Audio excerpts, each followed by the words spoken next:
I, on behalf of Nagpur branch of WRHF ICI, more specifically Team Nagpur, that I can say, I welcome you all to the Knowledge Key Pathshala. Yes, friends, as the name suggests, it is going to give us knowledge updation so that we can stay updated in our professional lives at all times. Friends, अगर corona की बात करें, corona regime की बात करें, तो it has taught us new priorities. I can say stay safe, stay indoors, stay healthy, etc. are the new sort of good wishes that we all are sharing nowadays. Means things that need to be kept on top priority, things or matters that need to be given reasonable attention only, things that need to be skipped or treated as of no use because of new developments, etc., are always going to be there to decide in our precious personal as well as professional lives. Yes, so far as the Income Tax Act is concerned, we are going to get the top most 10 developments or provisions or case flows that we all need to be updated on that front so that we can take care of our professional commitments in our professional lives. Yes, friends, we are going to have the real treat to listen to none other than CA Rajesh Loya sir, whom we all know very well, and get ourselves updated as regards the top 10 matters in the world of income tax legislation. Friends, for me, it's a matter of pride and privilege as well to share virtual dais with Rajesh Loya sir, under whom I have got training in my initial phase of career as article. So friends, welcoming you all once again. I will now straight away request CA Saket Vagadia ji, Chairman Nagpur branch, to please give his welcome remarks on the occasion. Yes, it's over to you, Saket ji. Thank you so much, Kirit Bhai. A very good evening to all the members. The chief guest for the chief speaker for today's session, past chairman C. Rajesh Loya sir, honorable past president of ICI. We are privileged to have amongst us C. Jaideep Shah sir, honorable past chairmen of Nagpur branch, which are with us, C. Uwais Bagadia sir, C. Kavita Loya madam, C. Milind Patel ji, C. Jaideep Shah sir, C. Sandeep Jotwani ji, our voice at the regional council member, C. Abhijit Kelkar ji, vice chairman, C. Jiten Saglani ji, secretary, C. Sanjay Agarwal, treasurer, C. Akshay Gulhane, immediate past chairman and the coordinator for today's session, C. Kirit Kalyani ji, past chairman, C. Surendra Karji, managing committee member, Harish Rangwani ji, and all the respected members, a very warm welcome to all of you on this very important session on the top 10 series, income tax. Friends, as already told by Kirit Bhai, this is a concept which has been envisaged because somebody said that there are so many amendments, there are so many changes which are happening on a daily basis. In fact, so daily basis, it will not be able for us to really keep a track of, but on a monthly basis, definitely we can keep a track of. With this concept, this series has been launched yesterday with the first session of the series being on GST1 taken by Honorable Past President Ashok Chandak sir. And today is the first session on income tax to be taken up by none other than Rajesh Loya sir. He is an expert. He is a much sought after speaker. वो जिस वाणी में जब बोलते हैं तो वो छोटा से छोटा प्रैक्टिशनर और बड़े से बड़ा प्रैक्टिशनर अपने आप को उससे लिंक अप कर लेता है, क्योंकि सर जिस तरीके से बताते हैं वो बताने का ढंग ही अलग है. We are really privileged that this session, the thought line for this session was given by the coordinator for the session, C. Naresh Jakotia. When I had a word with him कि नहीं ऐसा कोई चीज किया जाए कि जहां पर हर महीने top 10 चीजें लोगों को पता चलती जाए, and that is the reason this series has been launched. We are really privileged to have amongst us here Rajesh Loya sir for this session. Friends, it is always said a journey of 1,000 miles begins with a single step, and that is a thing which we are trying to do, trying to cover many miles through these single steps which are going to happen in every month. As far as the future programs are concerned, friends, let me share to you day after tomorrow, that is Saturday, there will be the third program of this series. This is going to be on company law to be taken up by CS Khushbu Pasari, the chairperson of the Institute of Company Secretaries of India, Nagpur chapter. On Sunday, the most important thing which everybody of us is really waiting for, there is going to be a CP seminar on work from home and office automation techniques. सब लोग घर पे बैठ तो गए हैं, सबको है कि हाँ अभी सारा का सारा काम करना है, but how to really do it from our office. आज भी हम सब लोग there are doing so many things, but आज भी हम लोग उन सब चीज के अंदर में तकलीफ महसूस कर रहे हैं। एक practical demonstration by two young chartered accountants of Nagpur, CA Dhananjay Gokhale and CA Parth Lalit Chauhan. These two would be guiding the members on this very important topic. On 27th and 28th of May, we are going to have a 2-day seminar on cooperative banks, the provisions which are applicable to cooperative banks. On 1st and 2nd of July, there is 1st and 2nd of June, there is going to be a program on the accounting standards which are applicable to non-corporate entities. क्योंकि इस साल से सभी non corporate entities के लिए accounting standards have become compulsory, so all the members need to understand that and need to implement that while we are doing the audits. So 1st and 2nd of June, kindly mark your dates for that. We are going to have that very important session on that. And that is it. In the month of June, we are also going to have a GST refresher course series, and we are also going to have a corporate law refresher course series for the benefit of members. Till that time, I request all the members to kindly be safe and take very good care of themselves. Cases कम जरूर हुए हैं, लेकिन सावधानी नितांत जरूरी है. ये शब्द अब हम सब लोगों को याद हो गया है, सावधानी नितांत जरूरी है. And let us all face this. I wish all of you a very happy learning and welcome all of you. Thank you so much.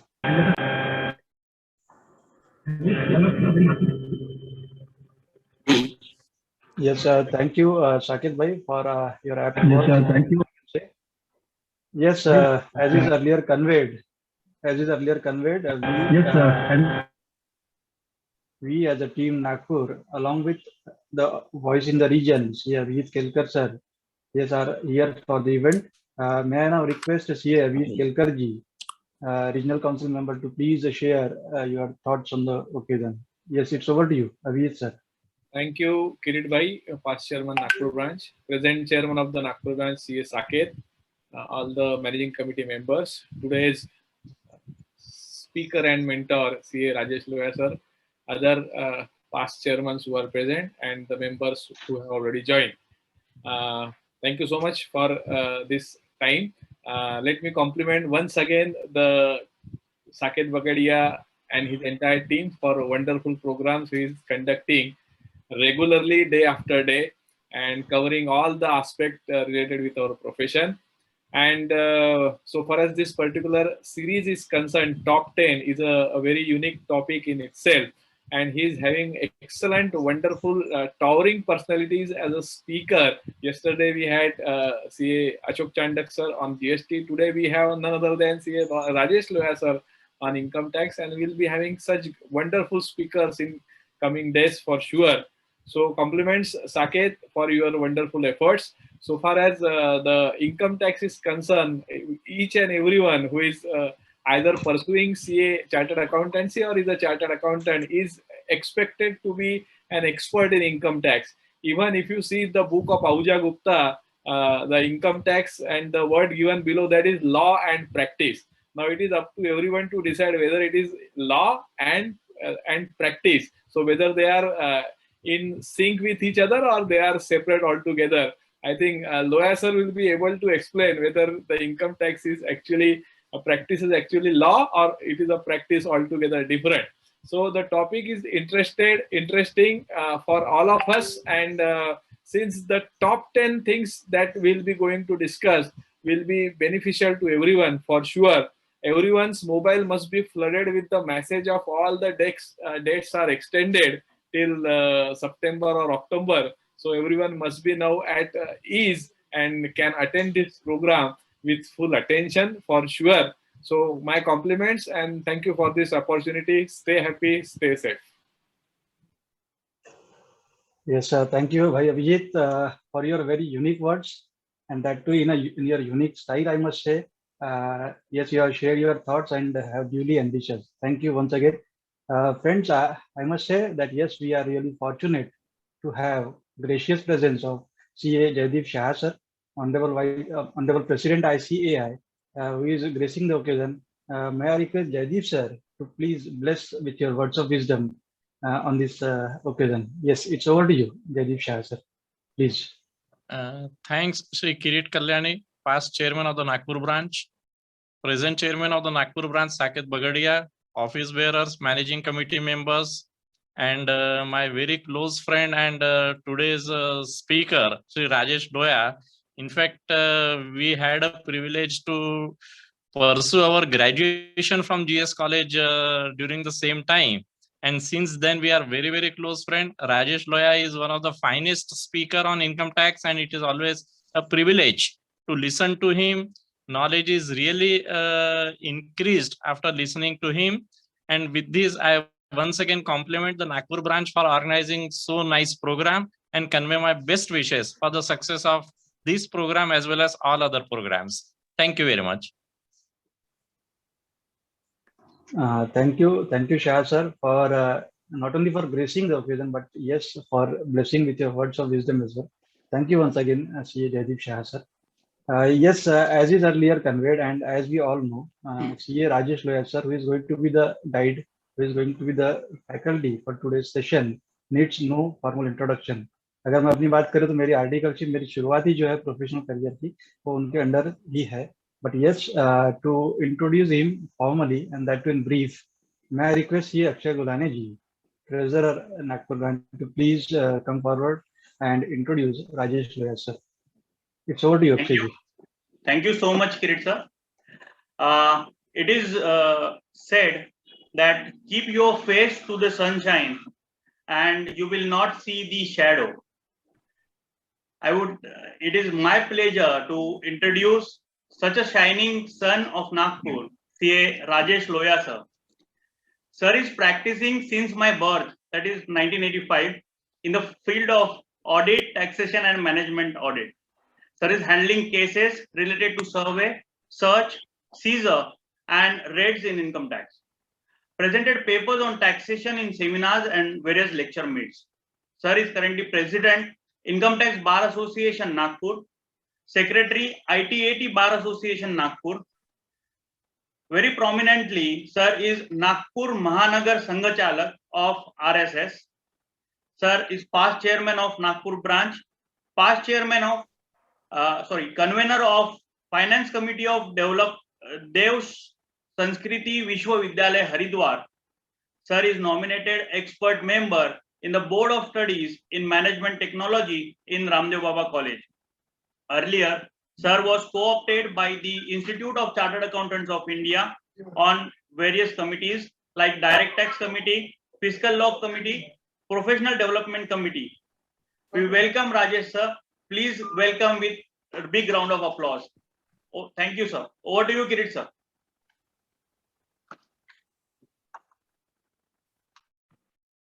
Yes, thank you, Bhai Akshay, for helping me in getting him formally introduced, because yes, we all know he really doesn't need any introduction.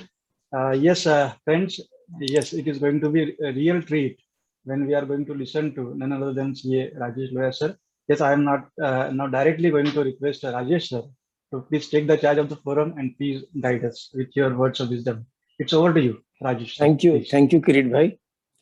Honorable Chairman of the branch, Mr. Saket, Vice Chairman Jiten Bhai, Honorable Past President Jaideep Bhai, RCM Shri Abhijit ji, other members of the office bearers of the Nagpur branch, distinguished past chairmen, and my fellow colleagues.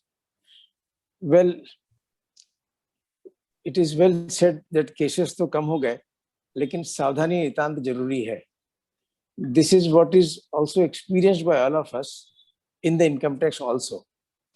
Since last 1 year, we have not received any scrutiny notice except for the notice of reopening under section 148.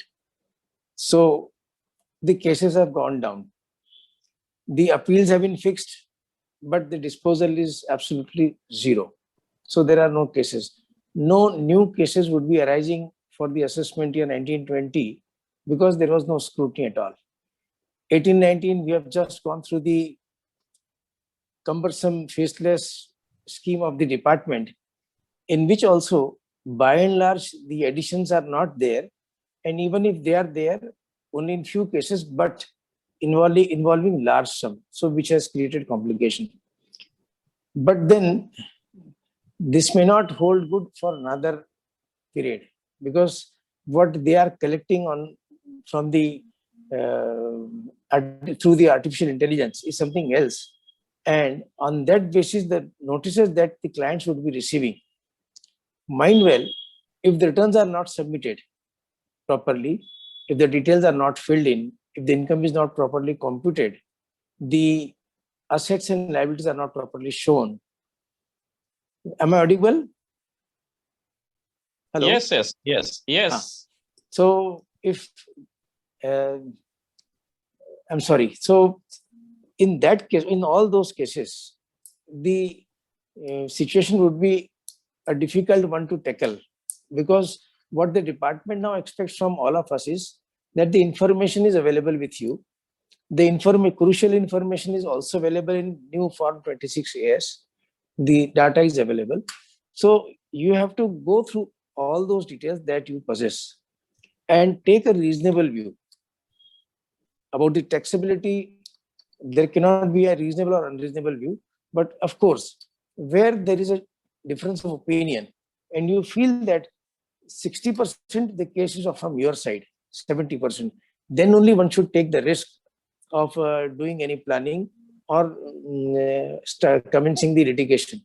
Otherwise, the penal provisions are so harsh that the cost of litigation would be quite heavy, and the prosecution proceedings may also begin. So सावधानी नितांत जरूरी है. भले आज हमारे पास में cases कम हो और आज शांति दिख रही हो. The series which the branch has now commenced is really wonderful, because in seminar you are dealing with only one or two topic, or maybe a topic with a specific object. But today I have been given freedom to discuss whatever I like. Top 10 they have yes said, but then what top 10, the choice is given to me, discretion is given to me. I have given thought over the topic, and I thought it fit to discuss those issues which we would be immediately facing in the near future. Like too many notices for reopening would be issued now. The date has also been extended for the department. So they are digging out all the cases, which may include the cases of demonetization period as well, the deals of property trade, and many more. So in my opinion, too many reopening would be there. You will be receiving 148 notices. So I would like to cover 2-3 cases and would like to discuss the provisions of 148. Then the cases which are going to be reopened, or for the assessment year 16-17, where scrutiny is already there and we are to appeal, of the cases of demonetization period, the demonetization, the additions because of the demonetization in the country. So 1 or 2 cases of that nature. Then what about the faceless assessment? We are feeling the pinch of it. So what the courts have the opinion that needs to be, but be aware, I'm of the firm opinion that the department in any case will not take away the scheme of faceless assessment, faceless appeals, etc. No, they are going to continue with it. They may improvise the procedure that has been laid down, but they are not going to take back the faceless scheme. Then few case laws which I would be discussing would be of regular, would be of importance for our regular practice. And as Abhijit has pointed out, whether it is practice of law or practice of something else. Earlier, this statement might be correct, that whether it's this question mark would be proper, that yes, it's a practice of law or something else. But now, in my opinion, it's the practice of law only which will prevail. Practice of law and arguments and submissions on the basis of mastering of your own facts. That only would be prevail, because then it is all impersonal, faceless scheme, wherein you are not in contact with anybody else than your own submissions. What will be coming to you may not be a surprise. because they are supposed to give you draft assessment order. But then the draft assessment order by itself is a big surprise. And over and above that, the submission made thereafter are not considered. So the court had to take a very harsh view on such assessment orders or draft assessment orders which were issued by the department. So these are the few things. And if anybody feels that in the last 2 months something else has also, I have covered only 2 months period, April and May. So there were no changes as such in the act, except for the limitation which has been extended, which everyone is aware. And that limitation we are least bothered, except for the return of income, which is to be filed for assessment year 2021. Dates have been extended for 2 months. Otherwise, all the other dates, they are for the benefit of the department, because they have also gone through the coronavirus period. So the dates which have been extended are for the benefit of the department. So, but still, we are into lockdown period.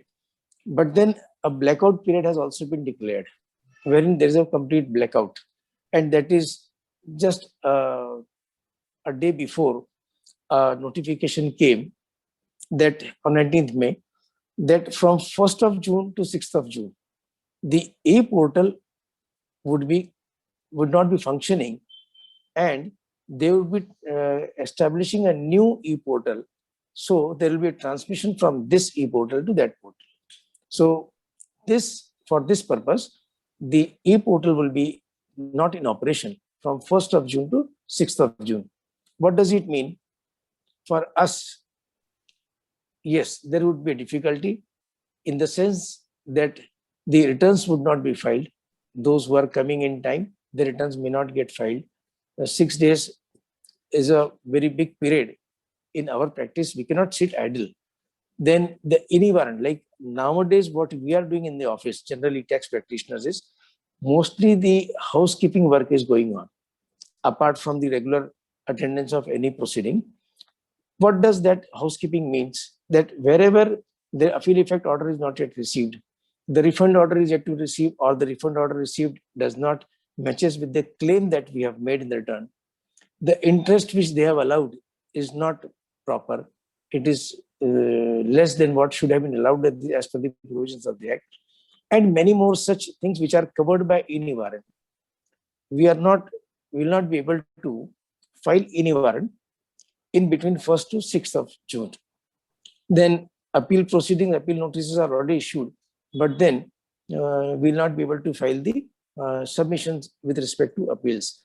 Few 148 cases are going on. Search cases which are due to be disposed of on 30th September, they are also pending. So those submission could not be filed now. Video conferencing would be closed. No adjournments can be sought, of course, because the e-portal is closed. So adjournment would automatically be granted. That is the presumption we have. The department would not be issuing any questionnaire, any notices, any summons. They will not be responding to our complaints or grievance or any warrant. There cannot be any inquiry regarding outstanding tax demand which can be made by us. So these things would remain standstill in this period.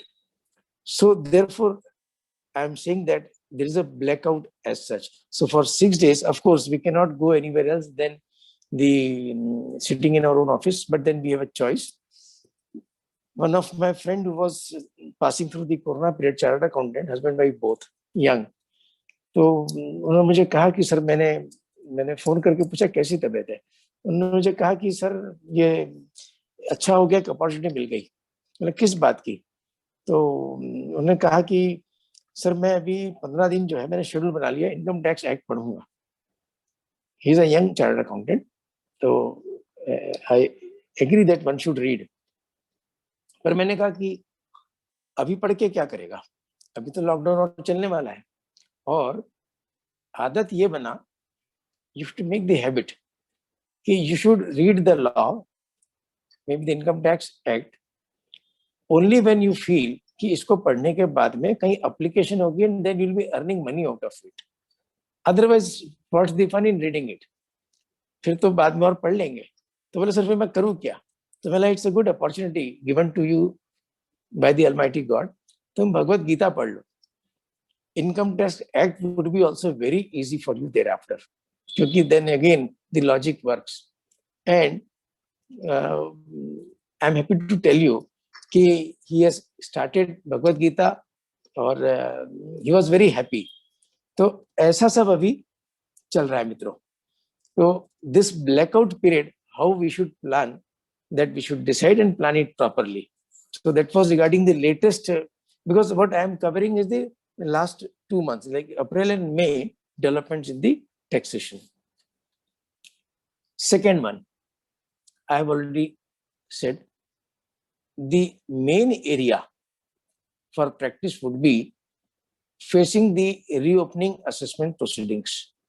That is the notice under section 148 issued to us, the 147 proceedings thereafter, the 263 revision proceedings on that 147 proceedings, and the appellate proceedings thereafter. Section 148, as all of you are aware, the youngsters need to give more attention. It is a very small section, but hundreds of cases have been decided, and on very finer points. The notice under section 148, if received, is just not a simple notice. We, chartered accountants, have a key role in disseminating everything that is available there in the notice or beyond the notice. Like the questions that needs to be answered, first we'll have to dig out the situations, and that it needs to, whether the notice issued by the assessing officer, whether the AO has proper jurisdiction or not, whether he has taken proper approval or not. Two, like the notices which we'll be receiving for the early years, after 21, the situation has changed. That also I will discuss first. So before, whether the assessing officer has recorded the reasons or not, whether the reasons so recorded have been properly forwarded to the jurisdictional, maybe jurisdictional authority above him, maybe the additional commissioner and joint commissioner, and in some cases before the principal commissioner, principal commissioner, the DG, etc. So whether proper approval has been obtained or not. So that is their job. Now, once a notice is received, it is our responsibility and duty as well to file the return. But yes, we can ask for the reasons that are being recorded in our case for the relevant assessment year. So that reason he should provide. Many cases, the courts have decided against the department if the reasons are not provided. But then the assessee should ask for the reasons. They may not provide. Generally, they are providing. Once the reasons are provided, we need to object to the notice as well as to the reasons which are there. If the reasons are proper, you feel that, no, it's a mistake committed by us, let us file the return, accept the income which they are saying that we have been under-assessed, so we will accept. But otherwise, mechanically also, if it is required, just object the notice under section 148. The reasons which have been provided, those needs to be objected. Objection can be with respect to the merits. Objection with respect to the jurisdiction also. The objections could be to the extent that those which have already been verified in the earlier proceedings, the assessing officer does not enjoy that jurisdiction of reassessing the same income. So that needs to be examined and objection to be placed therein. They do provide reasons, but then they don't deal with the objections that we have raised. It is their eminent duty to deal with the objections that we have raised before the assessing officer in the assessment proceeding and communicate those objections to us. That needs to be done. Otherwise, there is a possibility that the whole proceedings would be held as void ab initio. The reasons provided, how that should be provided, whether the meaning in between those reasons that should be given, or exactly verbatim the reason should be provided, or part reason which AO feel that to that extent, if I provide them, that is sufficient. So only part reasons are provided. The courts have gone to the extent of examining all these situations. So that needs to be seen. Then in the 147 proceedings, whether the 143 notice has been issued or not, that needs to be seen. Cases have come wherein the notice is issued, the assessee has filed return of income, but the department is not aware. I am talking of the period wherein there is a confusion. The department also was not aware of the returns being filed or not, because their ITBA portal was not working properly, or when the physical filing was there. So the department was not aware. At the time of making assessment, when it approaches fast, the limitation period, they again issued 142(1). And thereafter, when we informed that we have filed the return, then they searched out, digged out those returns and issued 143(2) thereafter. Now, 143(2) notice has to be issued within 6 months. In these circumstances, one of the cases, after the return was filed, 143(2) should have been issued. That limitation period has been crossed over. Thereafter, 142(1) was issued, saying that you should file the return of income. And then 143(2) was issued. The court has held that the 143(2) now issued is illegal. That doesn't suffice the assessment proceedings scrutiny, and the assessment was held as void ab initio. So this way, we need to examine the 148 notice, the proceedings contained therein, and the various developments that are happening there. The cases where already the scrutiny has been made, 143(3) order has been passed, and the issue which has now been raised is examined by the AO, that needs to be brought on record. They will not bring. We will have to bring on record that here is the questionnaire that was issued in the scrutiny proceeding. Here is the submission that we have given. Now, just because there is a change of opinion, or just because you feel that something else is to be done in this situation, the notice cannot be issued. Bombay High Court, large number of cases are there in our favor. But here, I have brought only 2 or 3 cases, but before that, I would like to discuss the provision which has now been brought in the statute. The provisions of section 158 have been changed completely, and now earlier they were supposed to provide the reasons. Now the responsibility has been increased upon the department. The 148 notice, if they want to issue for reassessment of the escaped income of an assessee for any assessment year, then they will have to first go through the provisions of section 148A before issuing notice under section 148, and whatever information they have, which information I will come later on because it is under section 148. The information which they feel, which is in their position, have the effect of under assessment of income, then the AO has to conduct an inquiry on his own on the basis of whatever record available. And that inquiry can be conducted only with the prior approval of the specified authority. Independently, he cannot do. Whatever is the finding that he is collecting out of such inquiry, an opportunity of hearing should be granted to the assessee with the approval of the specific authority. The opportunity, if required to be granted, then all the material collected by him needs to be provided by the assessing officer, saying that why notice under section 148 needs to be issued in his case and what is the information. Then he has to consider the reply also, which the assessee has furnished. And after considering all this, he has to pass an order that yes, I am satisfied that the income has escaped assessment and this is what is the information. Once this is done, then only the notice under section 148 can be issued. Now that 148 notice, which now is to be issued after 1/4/2021, will have to be accompanied by the order which I just explained earlier.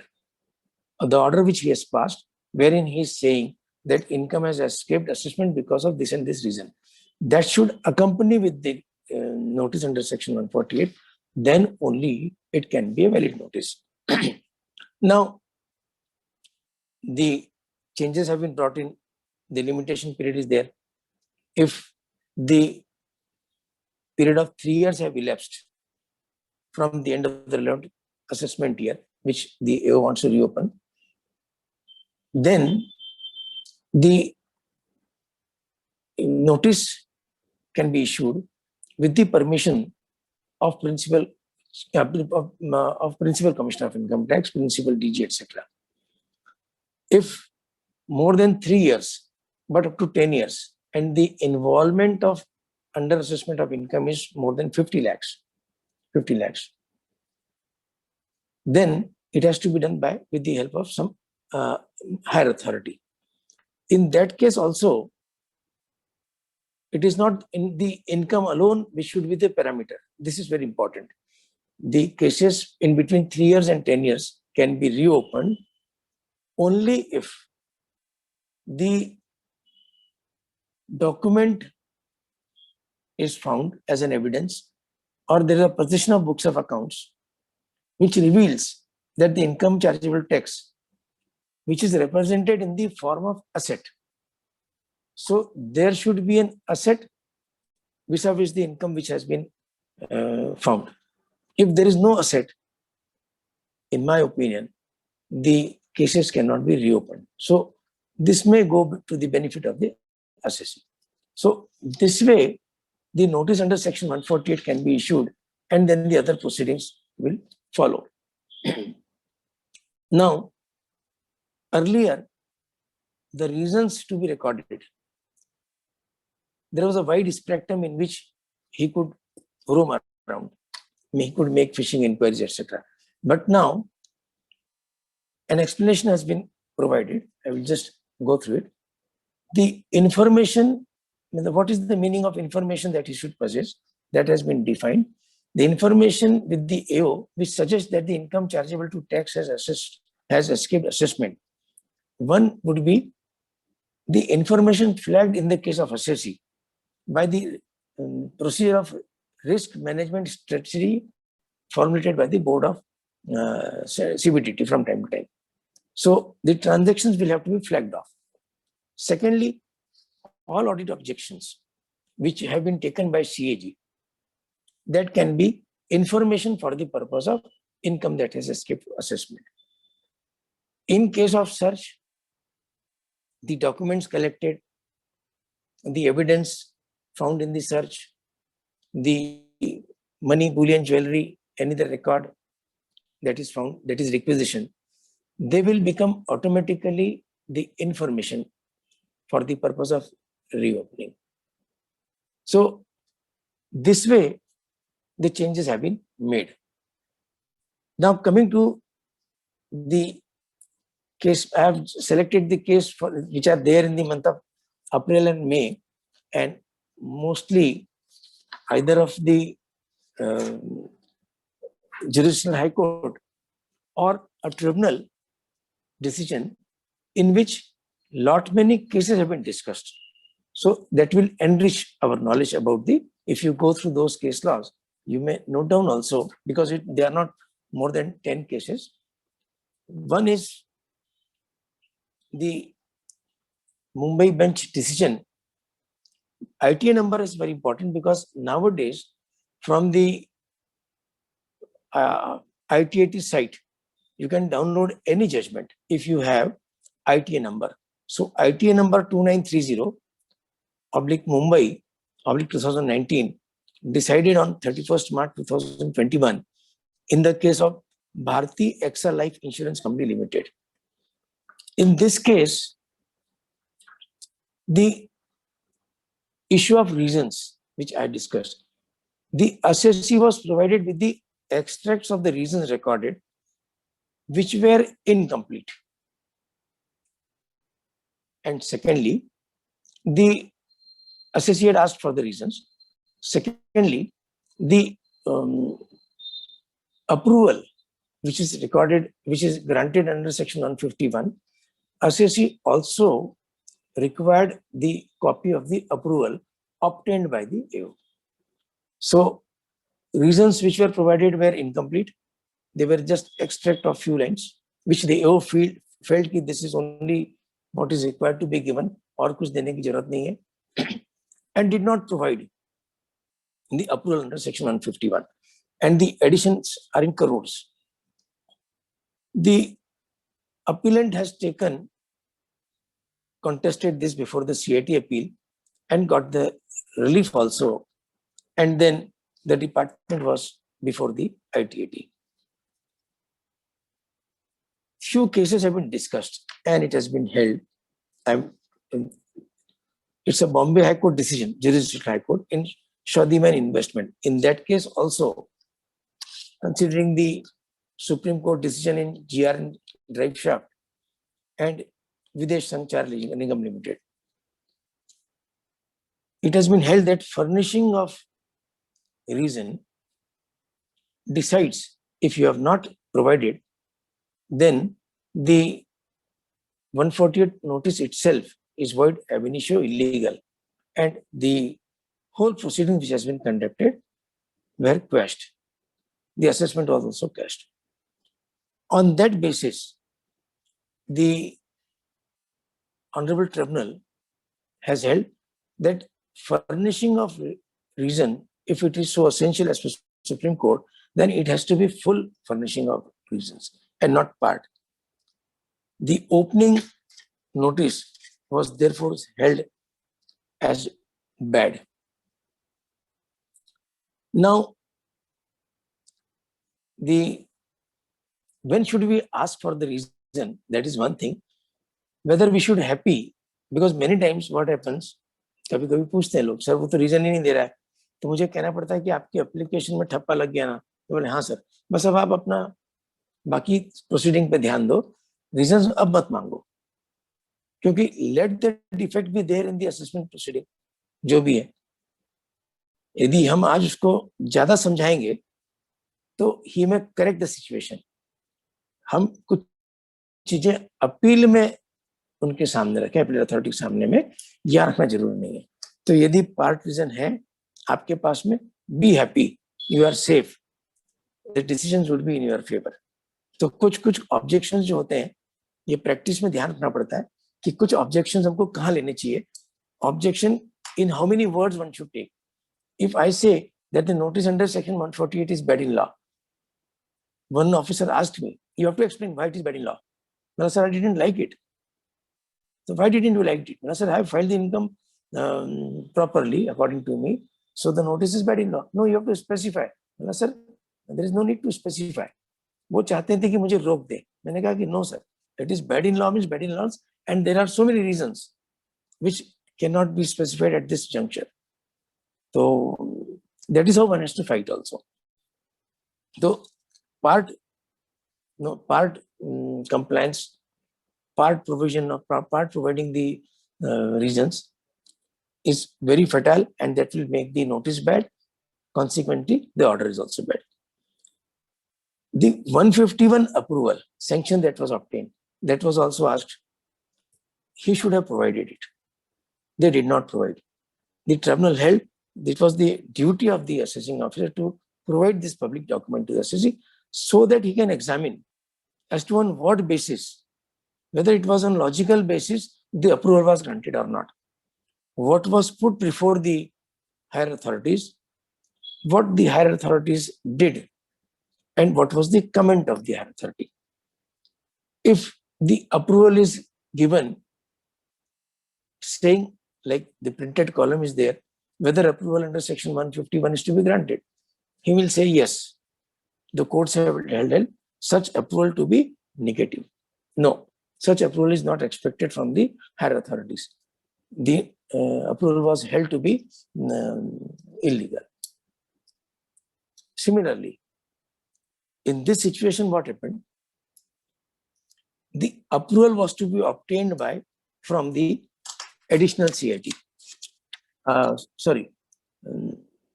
to be obtained from the CIT.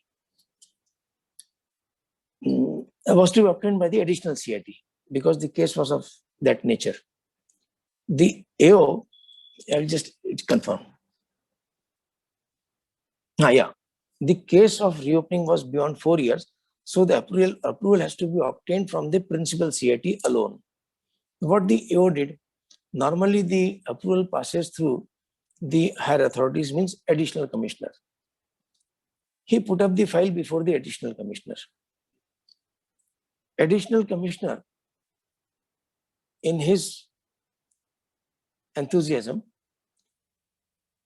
wrote few words and forwarded to the principal commissioner who was supposed to have granted approval, saying that I have examined and it's as requested by the AO, necessary approval for issue of notice under section 148 may kindly be granted in this case, if approved by you. So this was the note by the additional CIT. It went before the CIT. CIT approved it. And the commissioner, while approving the 148 notice, mentioned that the approval is granted, approval may be granted, and notice may be issued. The Honorable Tribunal has held it was the duty of the principal CIT to examine and not to sway away with the approval that has been granted by the additional CIT. उन्होंने खुद ने examine करना था और इनके बोलने पे approval नहीं देना था, number 1. Number 2, the approval in this case has been given by 2 authorities.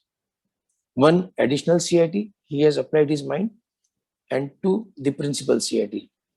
The tribunal has held that when the law is very clear, that the approval is to be obtained from 1 authority only, then if the approval is obtained from 2 authorities, the approval itself is void ab initio, and therefore the notice issued under section 148 is illegal. For this, the various case laws, one is of the Aquatic Remedies Private Limited, in which also 2 approvals were obtained. The courts have held that no, this will not be allowed. There are cases wherein the principal CIT says, yes, I am satisfied. This is the only note. The courts have held that this is not sufficient. Such cryptic notings only leads to an inescapable conclusion that there was in reality no independent opinion formed by the judicial authority. In the case of Shugmal Rajpal, that is very old case, Supreme Court,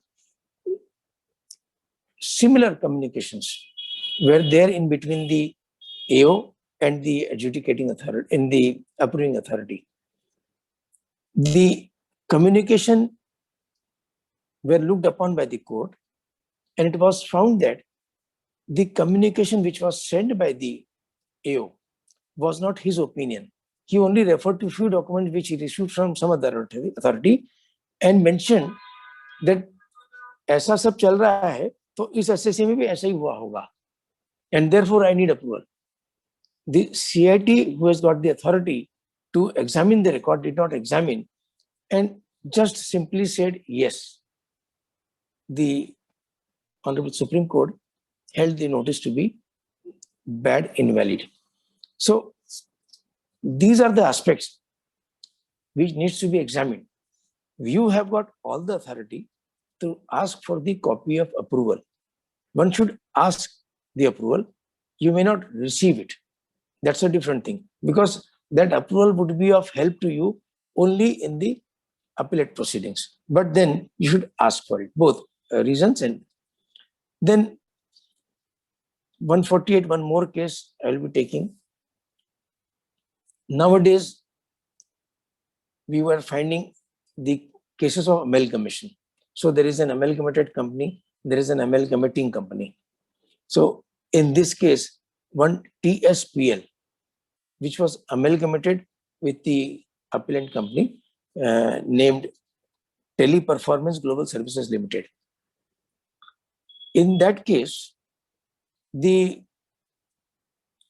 148 notice was issued for assessment year 12-13. Now, the approval, normally you are aware, the amalgamation proceedings have to be got approved from the high courts. The high courts approve from a particular date. Normally, it is from the date when the scheme was put into the action. So the amalgamation scheme was dated 1st of October 2012, 1st of March 2012. The approval was granted from that date, but maybe in 12-13 or so. So 2010 is the approval to merger. The AO, but although the approval is from 2010, but then that was decided in 2013. So till that time, the returns of the amalgamating company were filed.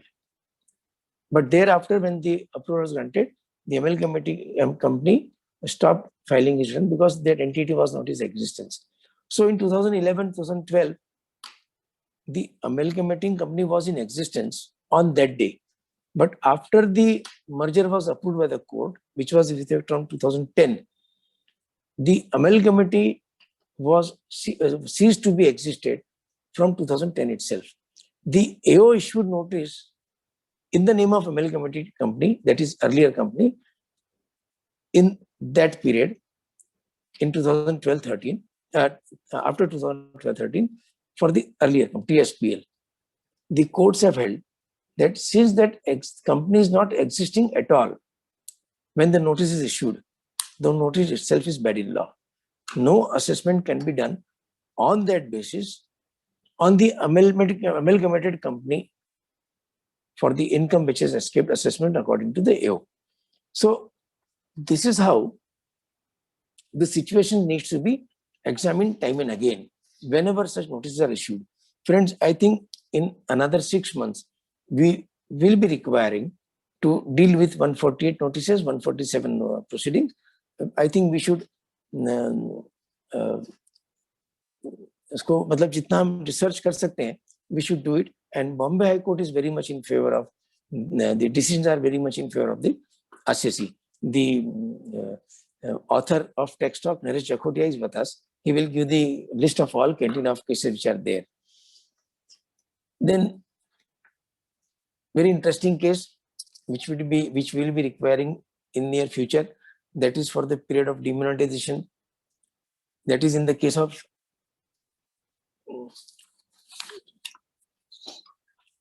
Hirapanna Jewelers. Though it has been circulated by many in the WhatsApp, but then I have selected this. It's a Visakhapatnam bench decision in the case of Hirapanna Jewelers of Visakhapatnam. This is a case of a jeweler, and in short, if I say, the case is only relating to the transaction which occurred on 8th November 2016 between 7:45 to 12 a.m., 11:99 p.m. So that case restricts to that situation only. What is that situation? On 8th November, when the Honorable Prime Minister declared demonetization, there was huge rush at various places, including at the jewelers shop, and the persons who were in possession of this illegal currency, would be illegal currency after 12, they purchased jewelry on that on the basis of that currency.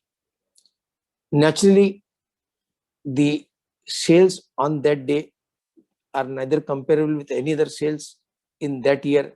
The comparison was made with Akshaya Tritiya, etc. by the AO.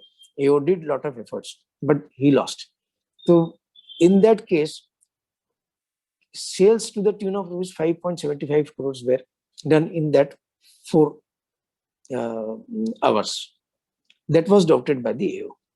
That this cash which has been deposited afterwards, according to him, is not out of a genuine sale, and therefore he treated the same as cash credit under section 68, also invoked provisions of section 115BBE, that is 60% tax, and made the assessment. CIT appeal also have gone through that particular situation. I will come to that also.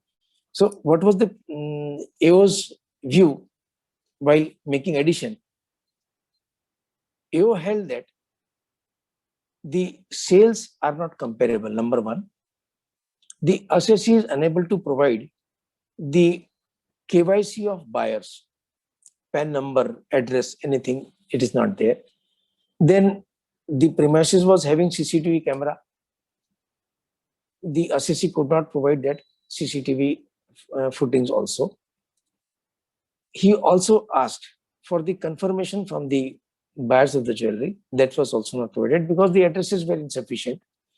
So likewise, the assessment proceedings were going on. In between, he conducted survey and asked various questions also. Before that, the DI wing also conducted survey. They also examined both the partners, how this is possible. All possible questions were asked to them. They replied, but then insufficiency of evidence, what that weighed before the assessing officer. Insufficiency means the details of the buyers are not there. The sales are unimaginable. There has to be solid, conclusive proof for such sales. The sales were compared in the year amongst various seasons and with the previous year as well. The tribunal held that whether, and one of the crucial fact was, all the sale bills were below rupees 10 lakhs, below rupees 2 lakhs cash receipt. कोई भी bill 2 lakh के ऊपर का नहीं. Tribunal decided this issue in favor of the assessee, holding that the sales are supported. Now, why this case is required to be studied? Our submissions in the assessment proceedings that will improve if you go through this case law and the various case laws contained therein. The sales bills were fully produced. There was no defect pointed out in the sale bill except for the KYC that is not there. But then the AR pointed out that that is not required by the law if the bills are below rupees 2 lakhs at that time. So that was over. All the sales were found recorded in the sales register, and that sales register was presented before the AO in the survey proceeding before the DIT. No defect was pointed out. The sales in the sale register was duly recorded in the profit loss account. They are appearing there. The sale price, that is also reasonable. The profit shown on those sales are not unreasonable. The purchases were not doubted. All the details of purchases were examined and no defect was pointed out. No doubt whatsoever was raised on the opening stock. So if that is all confirmed, the stock is there, the inflow of stock is inseparable from the outflow of stock. You cannot separate. No, outflow of stock is not from this inflow. You examine the stock register. They have examined the stock register as well. No defect was pointed out. Even the profit loss account, trading account was accepted. The books of accounts were also not rejected. The tribunal held that in such circumstances, when the assessee has already shown the income in the profit loss account on which you cannot raise any doubt because no defect has been pointed out, how the same income can be again added as deemed income under section 68. Because what 68 says, if you are not offering any explanation, satisfactory explanation for credits found in the books of accounts, Then 68 comes into act. So here the sales have been, the credits have been explained from the sales. He has given the explanation, he has given the evidence, the assessee. The tribunal has held that though it seems to be a situation which is an unreasonable, but then a paper cutting was also given of the Tribune, the Hindu, various papers very next day or maybe in weeks time or months time have reported that on that day the rush was very high at the premises of the jewelers. So considering all those evidences, the tribunal held that though one may have doubt, but merely because you have a doubt, there cannot be any addition in the income. So that way, the relief was granted. In this case, various case laws have been discussed. So those are important for us because in many cases, the cash has been deposited after 8th November. And that cash is out of the cash balance which is there. That is what is the explanation that we gave. But the assessing officer has added it in the income under section 68, holding that it is an impossibility why he has kept so many, why he has kept such a huge cash with him. That is unreasonable. In one of my case, the assessee, मतलब उनके यहाँ cash balance बहुत ज्यादा था, तो और मैंने भी जब एग्जामिन किया तो मैंने कहा कि एक तरफ तो आपका सीसी लिमिट चल रहा है बहुत अच्छा, राइट, एकदम, और कैश बैलेंस आप रखते हैं, तो it seems unreasonable. No one would be keeping cash if the cash credit limit is there. Why to have interest loss? तो फिर पूछना चालू किया कि भाई क्यों रखा?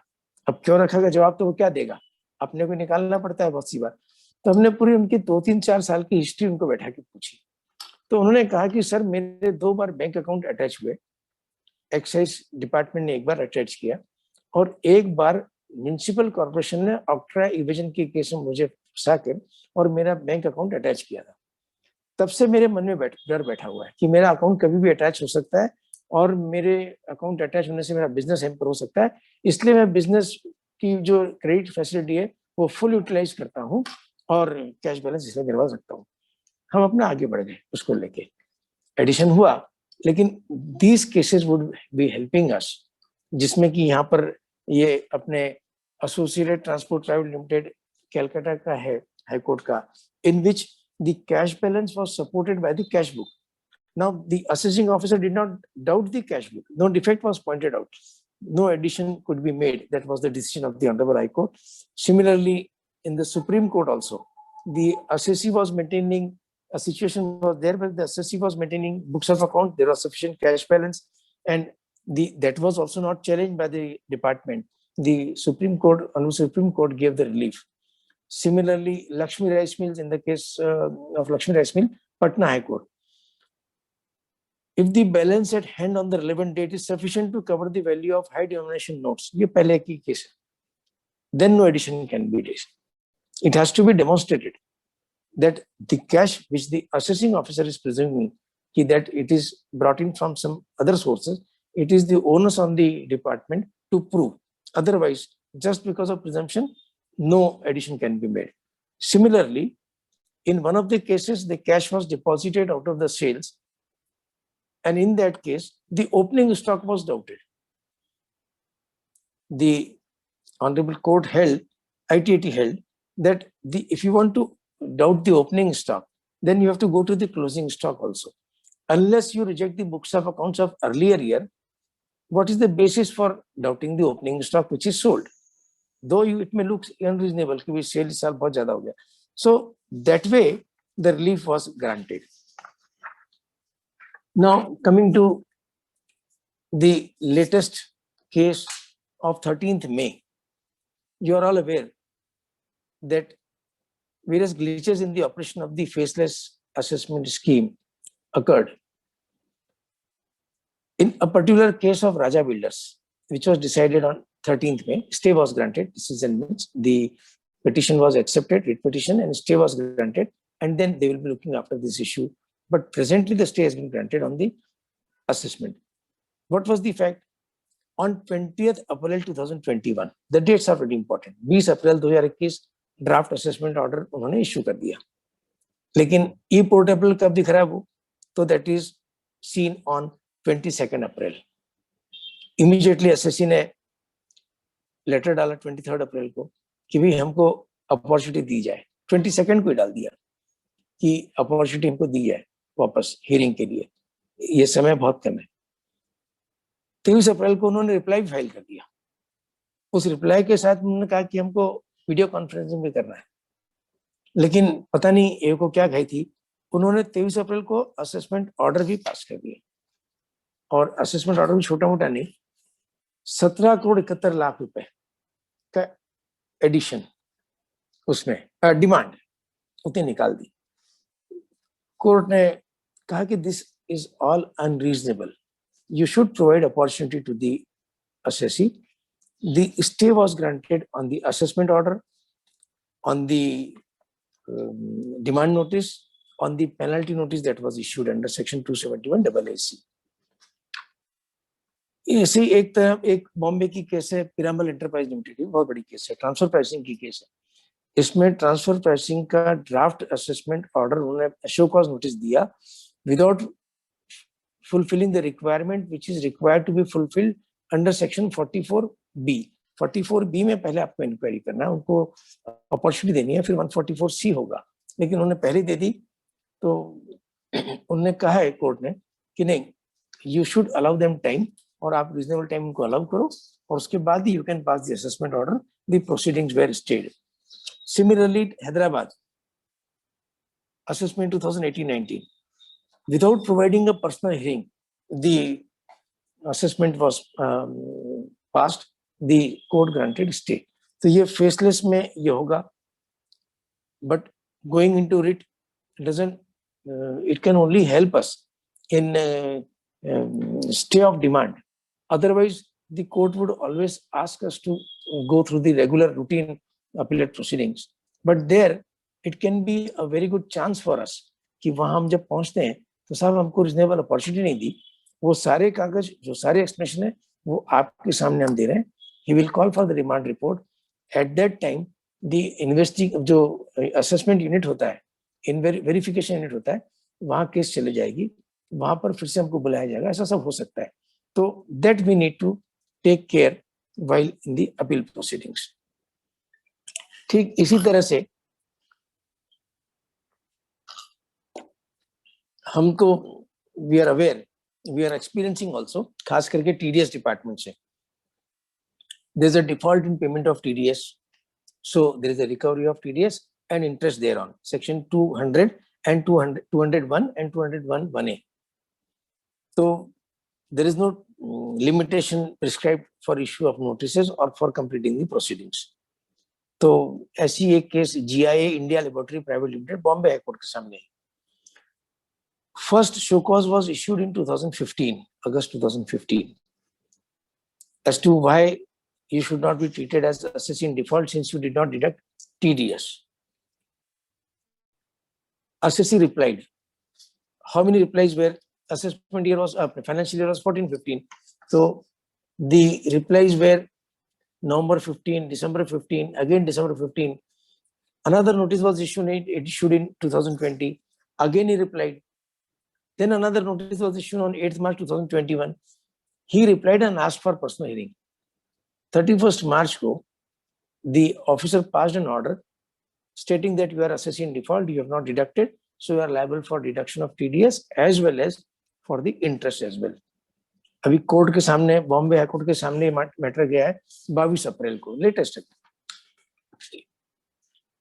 उनका कहना यही है कि the order has been passed without hearing, suddenly it has been passed, so it is unreasonable. Then उनका एक ये स्टेटमेंट बड़ा अच्छा है, थोड़ा सा पढ़ेंगे।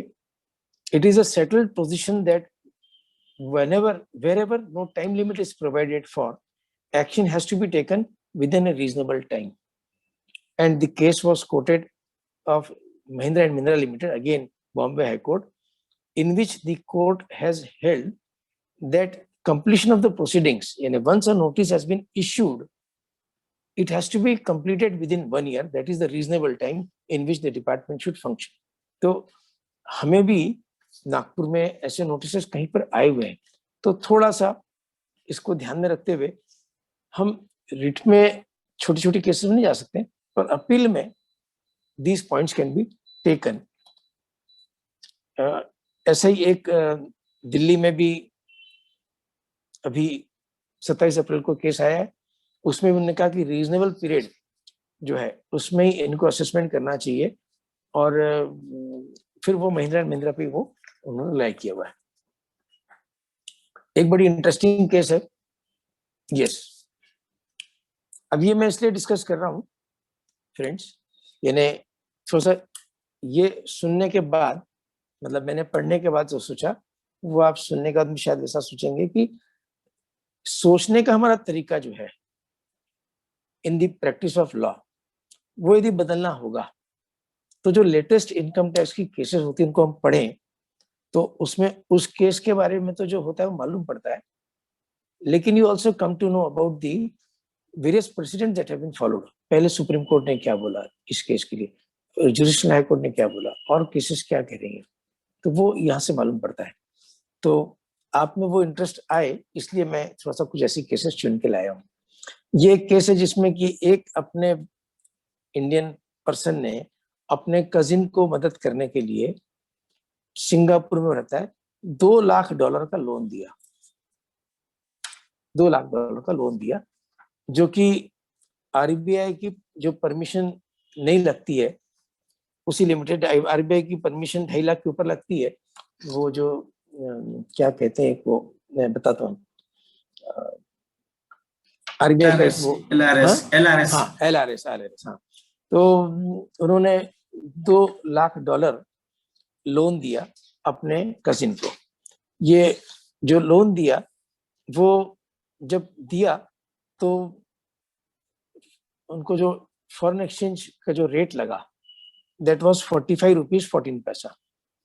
2015 की बात है, 2015 की तो केस है, सॉरी 2010 29 मार्च 2010 को $2 लाख का उन्होंने लोन दिया, पर्सनल लोन दिया, इंटरेस्ट फ्री लोन दिया, no interest to be charge, personal उनके खुद के काम के लिए दिया, because then it is all the requirement of the RBI also कि आप लोन तो दे सकते हैं but it has to be interest free और वो पर्सनल यूज के लिए होना चाहिए, this are prescribed conditions are there. लेकिन जब वापस आया इन मई 2012 तो $2 लाख ही आया, लेकिन वो इंडियन रुपए में कन्वर्ट हुआ तो उसके 56 रुपीज 18 पैसा मिले, तो 11 रुपीज का इसमें फॉरेन एक्सचेंज का गेन हुआ।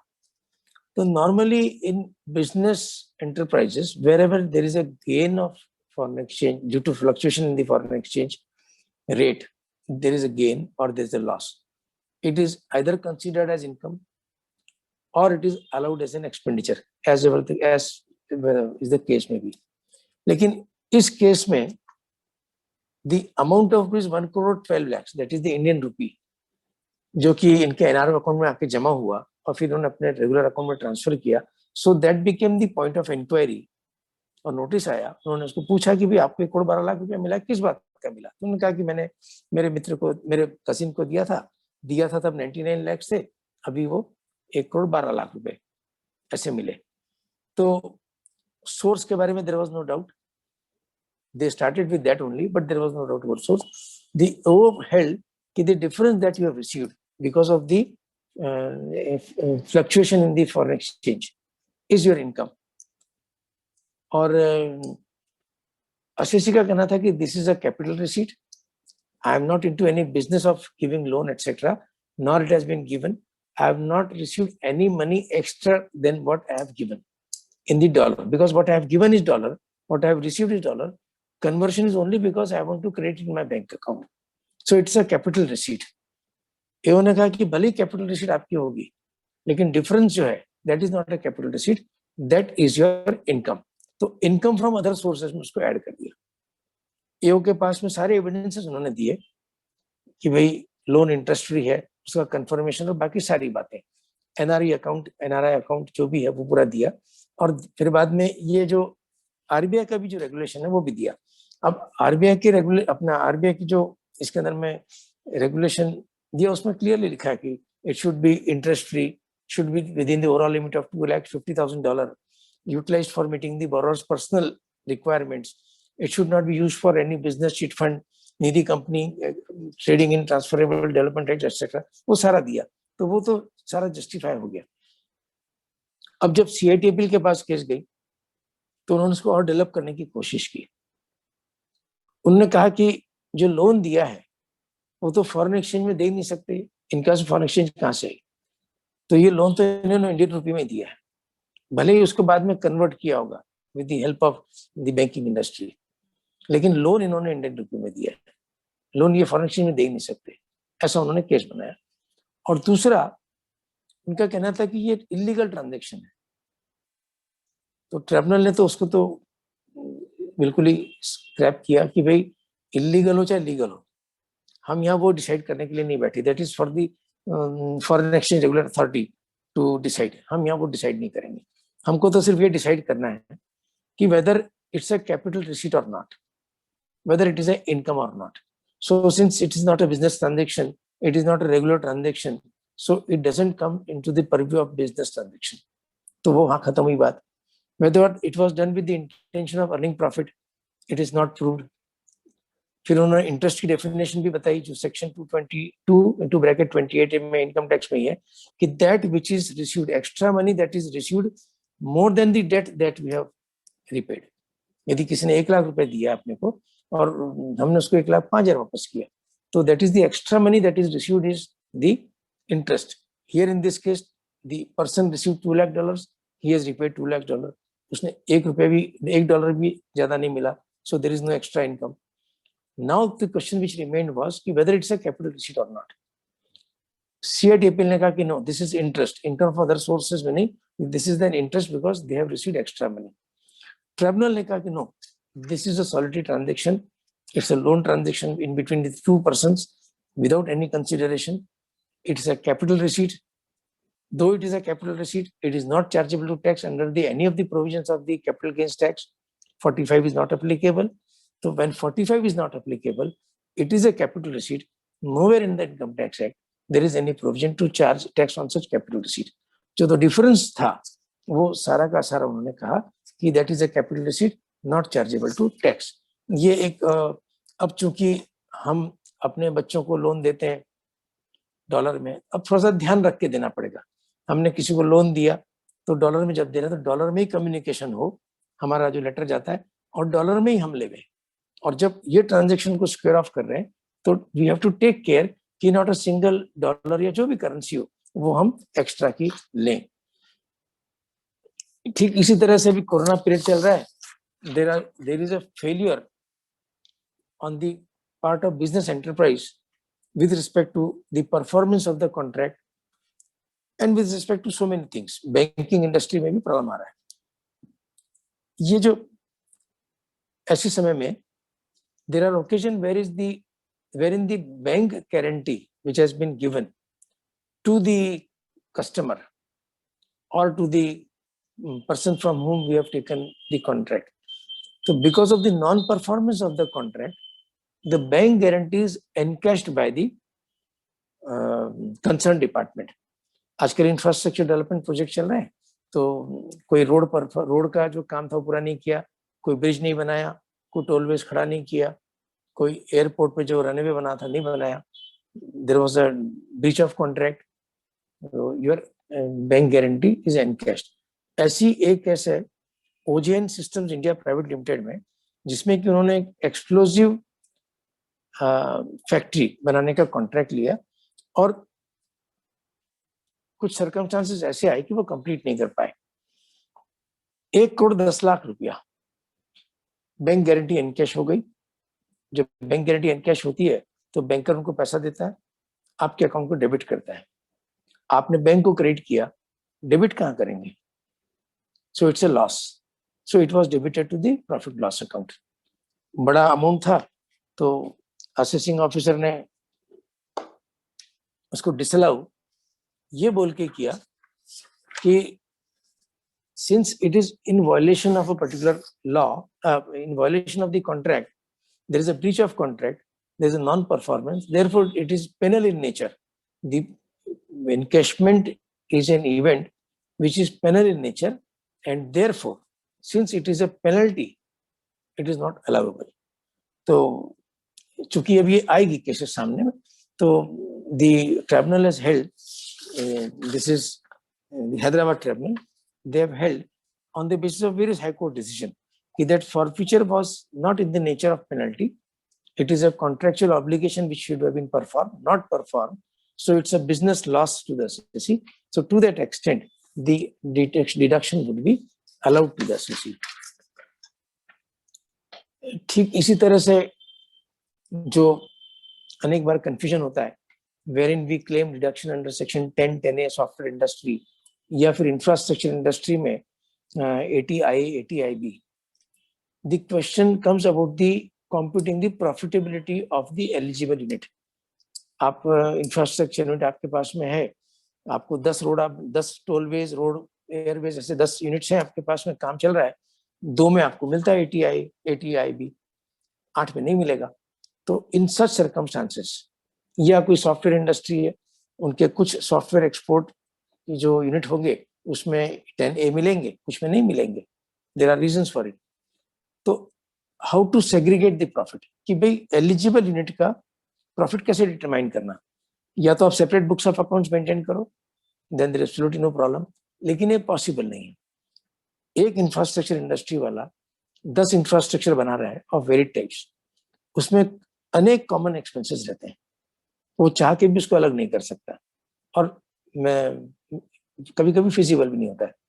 तो then we have devised a method by which we apportion the profit on the basis of turnover. Yes, but while doing that, we have to issue the certificate, 10CEB or 10CCB, जो भी होगा.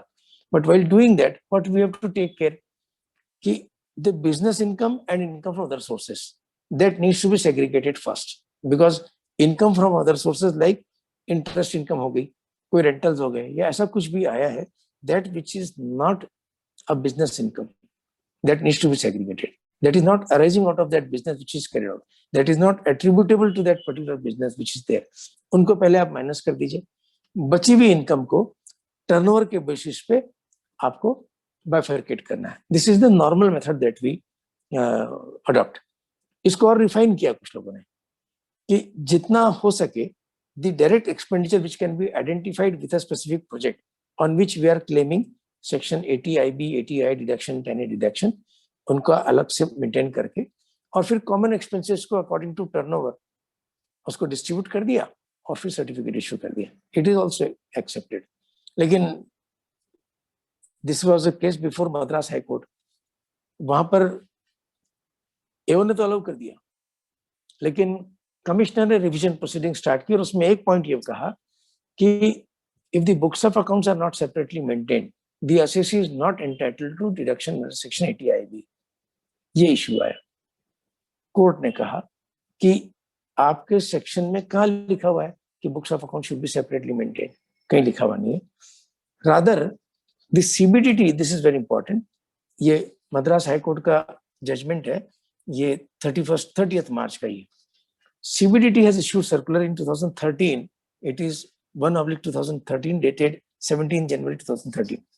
वहां उन्होंने क्या है, लिखा है कि there is no requirement in law to maintain separate books of account, the same can not be insisted upon. और ऐसे ही इंस्ट्रक्शन उन्होंने एओ को. तो इस बेसिस पे और कुछ 2-3 केसेस जो हैं हाई कोर्ट के, उसके बेसिस पे उन्होंने कहा कि the assessee is not required to maintain separate books of accounts. The AO has accepted the deduction which they have claimed.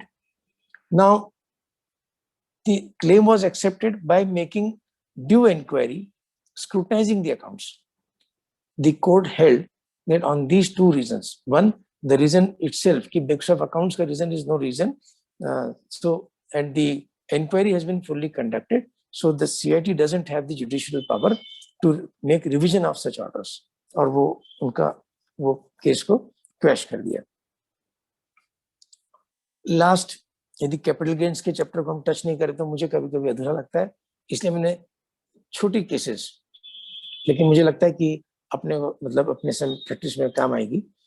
ये जो 54F में we are required to, I am rushing because I am already exceeding my time. 54F में we are required to purchase the property in 2 years of the date of transfer or construct new house within 3 years from the date of transfer. If you don't do that, so within 6 months, before the due date, आपको वो यदि expenditure नहीं होता है, you are not acquired, you are not constructed, the balance is remaining, that should be deposited in capital gains account scheme. और फिर बाद में उसमें से withdraw करके आप अपना utilize कर लीजिए, so the deduction will be allowed. लेकिन in the case of this Ashok Kumar Wadhwa, this is the decision of the month of March, उसमें the assessee did not file the return under section 139(1), यानी जो time से due date में करना था नहीं किया। 139(4) बिलेटेड रिटर्न फाइल किया उन्होंने, जो कि मतलब उसके पहले एक फैक्ट बता दूं कि दी property was sold on in 15 and the purchase was in 17. Purchase करने के बाद में then the return was filed claiming deduction. Assessing officer का कहना था कि the due date was 8th June, that was 8th October, 8th just minute, it was 5th of August, that was the extended due date. So before that the amount should have been deposited in capital gains account scheme. वो नहीं किया, इसलिए उन्होंने इसको allow नहीं किया। Court ने कहा है कि what does the section says, 54F क्या बोलता है? तो 54F यही बोलता है कि the money should be utilized within 2 years for purchase and within 3 years for construction. वहां कहीं ऐसा लिखा नहीं हुआ कि आपको क्या करना पड़ेगा, कैपिटल गेन में भरना है या कोई और कुछ करना, कुछ नहीं लिखा हुआ। उसके लिए आपको बाद में आगे जाना पड़ेगा, जहां पर कि लिखा है कि if not utilised then it should be deposited under the capital gains account scheme. लेकिन वहां ये लिखा हुआ है कि if the money is not utilised within the period allowed under section 139(1) नहीं लिखा। तो उनका कहना है कि 139(1) यदि नहीं लिखा है तो वो फिर सब्सटेंशियल जो प्रोविजन है उसको वो क्रॉस नहीं करेगा। और उन्होंने कहा कि in such cases, since the substantial requirement of the law has been fulfilled, the money has been utilized, therefore the deduction should be granted. उसमें भी 2 case laws उन्होंने इसके अंदर में भी दिए हुए हैं, which will be of use to all of us. And the last जो 54F में amendment आया है from 1/4/2015, that only you should own only one house. You should own only one house, तो एक है ही, लेकिन the property that is to be purchased, you can purchase only one residential house and not 2 units, ऐसा जो आया है। तो एओ ने उनको retrospectively अप्लाई करने की कोशिश की, असेसिंग ऑफिसर ने एडिशन किया, ITAT ने अभी 8 मार्च का जजमेंट है आगरा ट्रिब्यूनल का, उन्होंने कहा कि that particular amendment cannot be made effective retrospectively, it is applicable for the assessment years which are later to 1/4/2015, ऐसा करके किया। So friend, these are all the case laws. मुझे लगता है कि मैंने टाइम थोड़ा सा 10 मिनट एक्सीड किया है, पर मैंने ये इसलिए निकाला कि ये केसेस जब पढ़ते हैं हम, तो जो प्रैक्टिस ऑफ लॉ करना है और मास्टरिंग ऑफ फैक्ट्स हमको करके और सबमिशन देने हैं, उसमें you get the strength, you get the courage, confidence भी बढ़ता है कि मैं क्या लिखूं और क्या ना लिखूं। कभी कभी हम ऐसी बातें लिख देते हैं कि जो कि बाद में हमको अपील प्रोसीडिंग्स में हमारी अगेंस्ट में मतलब डिपार्टमेंट काम में लाता है।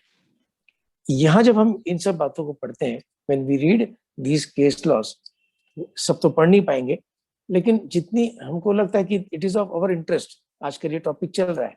अब अभी तो जो यदि टॉप 10 में यदि मैंने टाटा ट्रस्ट को इंक्लूड नहीं किया, टॉप 10 में मैंने पेप्सी को वाला केस लॉ इंक्लूड नहीं किया, तो सभी कहेंगे कि यार ये कैसा कर दिया, पर हमें वो काम उसका ज्यादा नहीं पड़ता, इसलिए मैंने ऐसी केसेस ली जिनका कि हमें काम पड़ता है। मुझे आप लोगों ने सबने ध्यान से सुना, ब्रांच ने समय दिया, ब्रांच ने मौका दिया, उसके लिए मैं आप सभी का धन्यवाद देते हुए अपने शब्दों को यहीं विराम देता हूँ। धन्यवाद। ओवर टू यू किरीट भाई। Over to Naresh sir. Thank you chairman Saket sir. Rajesh भैया, एक तरफ तो प्रश्न था कि लोगों की अटेंडेंस नहीं होती है जब तक सीपी अवर्स नहीं दिया जाए, और यहाँ ऐसे भी प्रोग्राम्स हो रहे हैं। Nagpur branch is different in its different totally, जहाँ chairman sir conceptualise an idea कि सीपी अवर्स से लोग आते हैं तो by compulsion they can come, और विदाउट सीपी अवर्स आते हैं तो वैल्यू एडिशन के लिए आएंगे। And I am very happy to inform you that 108% were present in this program, and the quality of the people, अगर आप उनकी लिस्ट देखोगे you will be surprised, इतने अच्छे से अटेंडेंस थी, इतनी वैल्यूएबल अटेंडेंस थी। It's really appreciable. Chandak sir is there, Jaydeep Shah sir पूरे सेशन में है, and lot many people are there. Before I take the question answer session, sir appreciation Jay Subera sir का रिमार्क्स है, very well delivered session, and just thank you sir, thank you. Pranav Limja, very elaborated and detailed sir. चलो वो तो जाने दो, वो जाने दो। सखदेव सर का है sir, thanks for the well articulated presentation. अरे वो जाने दो भाई, अभी अपने को पहले तो कुछ नया कुछ और निकाल, तू बता सर। कोई चीज छुट्टी हो तो बता। एक कॉन्सेप्ट था चाणक्य सर के साथ, जयदीप शाह सर चेयरमैन के साथ सब बैठे थे कि नॉर्मली हम chartered account follow a very conservative style of practice, कि हम लोगों ने जहां लड़ना है वहां पे भी नहीं लड़ते, क्योंकि लिखा है 48(3) में 10,000 से ऊपर का कैश पेमेंट देंगे तो अलाउ नहीं होगा, और some advocates goes there and fight that कि जेन्युइन है ना खर्चा, तो वो अलाउ करवा लेता है। तो कहीं ना कहीं वो स्टाइल चेंज करना था, वही कॉन्सेप्ट से chairman has launch this programme. अब कुछ क्वेश्चन, बहुत इंटरेस्टिंग क्वेश्चन, अच्छे क्वेश्चन आए हैं। एक है अक्षत मोदी जी का है, एसएसमेंट फाइनेंशियल ईयर 12-13 का नोटिस था जो 25/9/2020 को आया था उनको, उसका उन्होंने रिप्लाई भी टाइमली फाइल कर दिया 12/10/2020 को। अब रिप्लाई फाइल करने के बाद में अभी तक उनको कोई फर्दर कम्युनिकेशन नहीं आया है, और कोई वहां से जवाब डिपार्टमेंट से कोई कम्युनिकेशन ही नहीं है। What he should do now? उन्होंने आईटीओ से मिले, आईटीओ सेड दैट कि they can not do anything, सब सिस्टम पे ही होगा, पोर्टल पे होगा। Now what he should do further? I think he should be the happiest person on the earth. काय को अपनी मुंडी वहां डालना कुछ भी नहीं करना चाहिए, मुझे लगता है कि कुछ भी नहीं करना। मैंने कहा ना कि कभी कभी, मतलब मैंने एक जो बात कही कि कभी कभी अपना ओवर एंथुसियाज्म भी, हमको बहुत केस लॉज मालूम है, बहुत सारे डिफेक्ट्स मिल गए नोटिस में, बहुत सारे प्रोसीडिंग्स का डिफेक्ट्स मिल गए। आज अब जैसे मैंने बताया ना, एक जो केस है कि जिसमें 201 की जो केस है कि आप 15 का केस 21 में डिसाइड कर रहे हैं, बीच में रिप्लाई दे दिया, रिप्लाई में कोई आपने बताया नहीं कि कोई डेफिशिएंसी है। यदि कुछ भी नहीं है तो court has taken view in favour of the assessee कि ये कैसे चलेगा। सिमिलरली इस केस के अंदर में यदि वो टाइम बार अपने आप ही हो जाती है तो देयर इज नो क्वेश्चन, हम क्यों बॉदर करें, वो बॉदर करे तो असेसिंग ऑफिसर करे। हमको इतनी ताकत रखनी चाहिए कि यदि कभी कोई कह दे कि साहब ये बैकडेट में आप साइन कर दो, तो अब तो अपन कर ही नहीं सकते, बोलना था हमारे पर क्रिमिनल प्रोसीडिंग वो डाल देगा, असेसी डाल देता है आजकल, तो वो भी देखता है हमारी वो साइट खोल के, तो वो हमको ध्यान रखना पड़ेगा। मुझे लगता है कि अभी हमको कुछ नहीं करना चाहिए। यस सर, नेक्स्ट क्वेश्चन है, दो लोगों के क्वेश्चन सिमिलर लाइन पे क्वेश्चंस आते हैं कि टाइमिंग ऑफ जो रीजंस पता करना है 148 में, what is the timing wherein AO should respond to that? यानी जब उन्होंने क्वेश्चन है नोटिस दिया उस समय पहले रीजन ले बाद में रिटर्न भरे, या पहले रिटर्न भरे बाद में उनको नोटिस यानी रिप्लाई देना पड़ेगा, रीजन बता पाएंगे? What is the legal position? The legal position is like if you have received 148 notice, you are supposed to file the return. Normal procedure should be that as soon as we receive the notice, we should object that notice that it is bad in law. We should write that we should ask the copy of the reasons. We should ask for the copy of the reason, not the reason. Copy of the reasons recorded by, because copy of the reasons इसलिए कि एक case में ये हुआ कि जब copy of the reasons मांगा तो वो ऑर्डर शीट की कॉपी देनी पड़ती है, तो नीचे जो असेसिंग ऑफिसर ने साइन करके डेट डाला, वो समझ लीजिए डाला उसने 13 मार्च, और नोटिस जो 148 का था वो 12 मार्च का था। तो 12 March was the notice, 13 March was the signing date of reasons recorded. तो वैसे ही भाई 20 रीजंस रिकॉर्ड किया, आपने नोटिस कैसे इश्यू कर दिया? हम जीते हैं उस केस के अंदर में।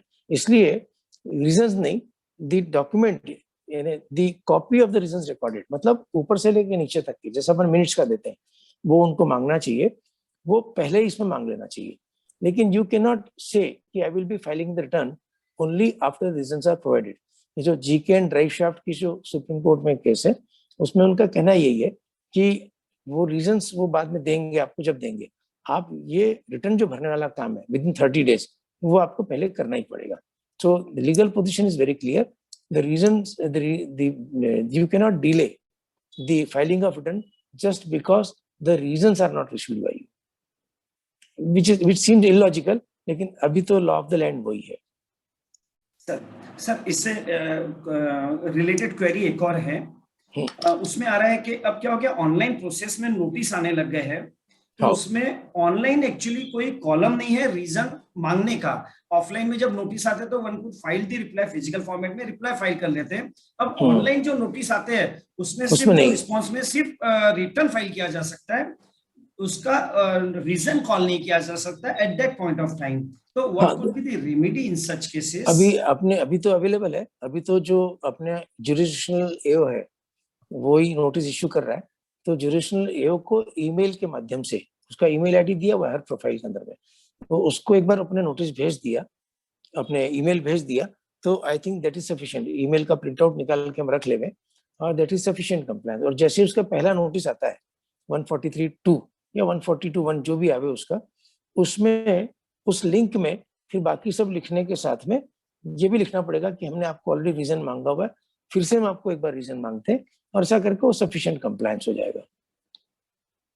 सर नीलेश तोष्णीवाल जी का, where to get the latest judgment on any subject on the income tax? अरे बहुत सारी साइट है. अब तो क्या है कि वो अपन यदि लिख देंगे ना लेटेस्ट जजमेंट गूगल पे, तो वो भी निकाल देता है.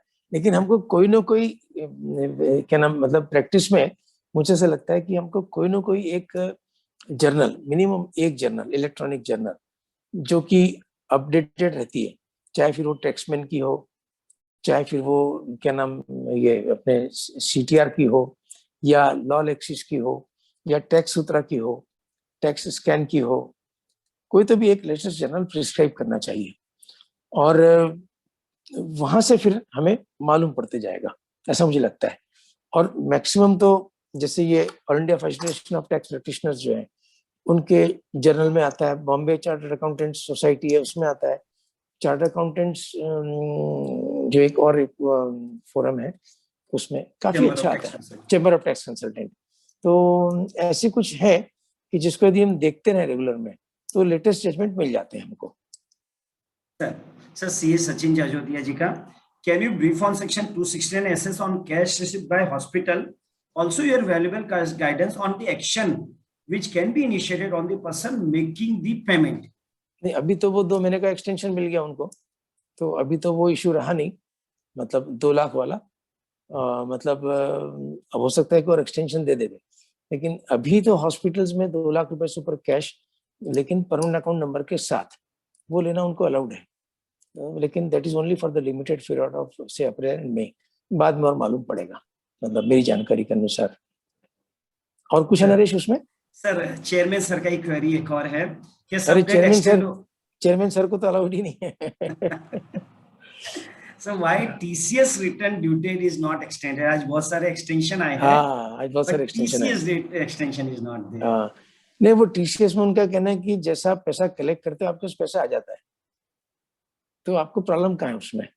यू आर कलेक्टिंग TCS, तो इसलिए शायद हो सकता है. लेकिन कभी कभी क्या होता है, छूट जाता है, तो ट्विटर पे कर दो अपने फाइनेंस मिनिस्ट्री को, और क्या नाम, ये जो all India federation of tax practitioners है या टैक्स गुरु है, इनको करो तो वो अपने आप उसको कैरी करते हैं. यहाँ से अपन तो कुछ कर नहीं पाते, लेकिन ट्विटर वगैरह पे डालो तो पीपल डू फॉलो. कभी कभी उनकी भी मिस्टेक हो जाती है, वो भी हमको मानना चाहिए. तो let us give them suggestion, कोई हरकत नहीं है इसमें. ऐसा तो नहीं ड्यू डेट चली गई इसके लिए नहीं बढ़ा एक्सटेंड किए? हाँ, कौन सी 15 मई की ड्यू डेट ऑलरेडी चली गई थी TCS की. हाँ, नहीं अभी उसमें अपने वो ड्यू डेट चलेगी, लेकिन बिकॉज ऑफ द कोविड कुछ रीजनेबल कॉल देके पेनल्टी तो नहीं लगेगी, इंटरेस्ट तो भरना पड़ेगा. लेकिन अभी भी बोला जा सकता है ना, अभी भी ट्विटर पे ट्वीट करके. इट्स अ वेरी बहुत अच्छा माध्यम है, मतलब reasonable language, normal language, suggestive language, you get the response in my opinion. Sir एक और क्वेरी है sir, in faceless order higher addition done as compare to draft assessment order, what is the remedy? नहीं, appeal is the only remedy. Like यदि मैंने बताया ना कि if the demand is too heavy, तो for stay of demand of course the routine has to be followed. पहले एओ के पास जाओ, कमिश्नर के पास जाओ, ट्रिब्यूनल में जाओ. यदि बहुत ही ज्यादा डिमांड है तो रिट में जा सकते हैं कि सर इमीडिएट रिलीफ चाहिए. लेकिन अदरवाइज तो the appeal is the only remedy. You have to file appeal. The early hearing of appeal जो पहले प्रोविजन थे कि भाई चीफ कमिश्नर के परमिशन से होता था, अभी फेसलेस अपील में कैसा होगा जानकारी नहीं है, देना पड़ेगा. लेकिन वहां पर भी इसका रिडर्सल होगा कि early hearing in case of high demand cases वो होगा. अभी जब one more query is there, Pankaj Mundra ji. Sir, whether intraday trading in securities is income under speculation business, and what will be intraday what trading? will be the definition of turnover for such trading? नहीं, intraday trading जो होगा ना, तो उसमें तो जो profit होता है that is a speculative transaction, तो वो प्रॉफिट विल बी स्पेकुलेटिव. और टर्नओवर जो होगा वो दोनों को पकड़ा जाएगा, यानी परचेज और सेल को, and that will be treated as turnover intraday में. सर ठीक है ना. मेरे को एक मिनट, वो नरेश, वो एक अपने ये आई थी ना, क्या नाम, अच्छा इस पे जरा बता ना, तू बता, मैं देखता हूँ. हाँ, ये एक इशू ऐसा आया था कि दे प्रीमियम, नहीं वो उसका था, सॉरी, ये जो ऑप्शंस एंड ट्रेडिंग वाले जो थे वो अलग था. इसमें तो हाँ सर, यस सर. सर आपका सेशन ऐसा है कि कभी कंप्लीट नहीं होगा. दी मोह जितना रहे उतना नई नई चीजें आनी ही है. एज ऑफ नाउ क्लोज करना पड़ेगा, अपने क्लोज करना पड़ेगा ना. या with the permission of chairman sir, actually programme चालू इतना स्मार्ट और इतना बेटर वे में हुआ और इतनी अच्छी पंचिंग स्टार्ट रही है. I would suggest chairman sir कि as a coordinator of this session the top 10 series, इसका conclusion with the top 10 of the chairman sessions भी कर दिया जाए. जब कंक्लूडिंग सेशन रहे तो फिर से जो पहले स्पीकर्स है वही उसके कंक्लूडिंग में आए और top 10 cases of the year कर दे, क्योंकि आपके इसमें इतने इंटरेस्टिंग केसेस कवर किए थे. It's worth noting. तो we can conclude it with this way only कि जब भी एंड ऑफ द टेन्योर है तब again top 10 of the year करके वो सेशन को कंक्लूड करें सर हम लोग. It was a very very amazing session. It's always pleasure to hear to Rajesh भैया. Thank you very much. Thank you Nagpur branch for this opportunity, and I thank you all the members for their active participation in this session. Thank you all, and we conclude this session, sir. Thank you, sir. Thank you very much. Thank you, Chairman, sir. Thank you, Naresh. Thank you so much, sir. I request all the participants to please also gear up for the next session on Saturday, which is going to be again the top 10 series on company law. Now, this is one area where everybody is really looking at company law के अंदर क्या amendments आए थे. This is going to be dealt by the chairperson of Company Secretary, CS Khushbu Pasari. And on Sunday, please don't miss it. Sunday it's going to be how to work from home and office automation on Sunday morning 11 to 2. So I will just request all the members to please fix your schedules for these two very, very important sessions, very essential for all of us. Thank you so much. Thank you. Thank you.